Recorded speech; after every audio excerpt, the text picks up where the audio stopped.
আপনিও পারবেন normal photo থেকে প্রফেশনাল ফটো তৈরি করতে। হ্যালো বন্ধুরা, কেমন আছো তোমরা সবাই? আশা করি অনেক ভালো আছো। তো টাইটেল এবং থাম্বনেল দেখে তোমরা বুঝতে পেরেছো আজকে ভিডিওতে কি হতে চলেছে। ভিডিওটি না টেনে সম্পূর্ণ দেখবে, আশা করি বুঝতে পারবে। তো চলুন শুরু করা যাক। এখানে যে শেয়ার অপশনটি আছে এখানে ক্লিক করে, এখানে যে পিকচার অ্যাপসটি আছে এখানে ক্লিক করবে, তোমাদের পিকচারটি ওপেন হয়ে যাবে।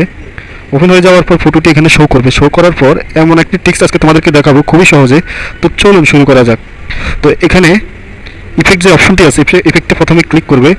ক্লিক করার পর এখানে যে কালার্স অপশনটি আছে এখানে ক্লিক করবে। ক্লিক করার পর এখানে যে কালার রিপ্লেস এখানে ক্লিক করবে। তো আমি এখান থেকে এখানে এই কালারগুলোতে চয়েস করলাম।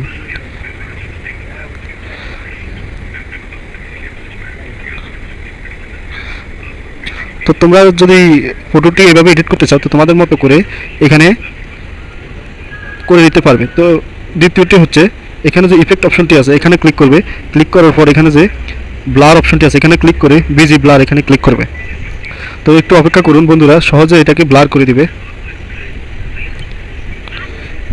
তো আমাদের এই ফটোটি ব্লার করে দিয়েছে। তোমরা চাইলে এখান থেকে বিভিন্ন ধরনের ব্লার আছে, একটা হচ্ছে লেন্স, এটা লেন্সের মধ্যে, আর একটা হচ্ছে মোশন, আর একটা হচ্ছে রিডেল। তো আমি লেন্স ব্যবহার করবো। লেন্স ব্যবহার করলে আপনাদের এটা একটু ডিএসএলআর মোড দেখাবে। তো এখান থেকে আপনাদেরকে এটা কাস্টমাইজ করে নিতে হবে, আপনাদের যতটুকু দরকার বডির সাথে অ্যাডজাস্ট করে নিতে হবে। আমি বডির সাথে অ্যাডজাস্ট করে নিলাম। এখন এখানে যে টুলস অপশন আছে এখানে অ্যাডজাস্টে ক্লিক করুন। ক্লিক করার পর এখানে যে স্টেরেশন এখানে ক্লিক করে এটাকে একটু বাড়িয়ে দেবেন।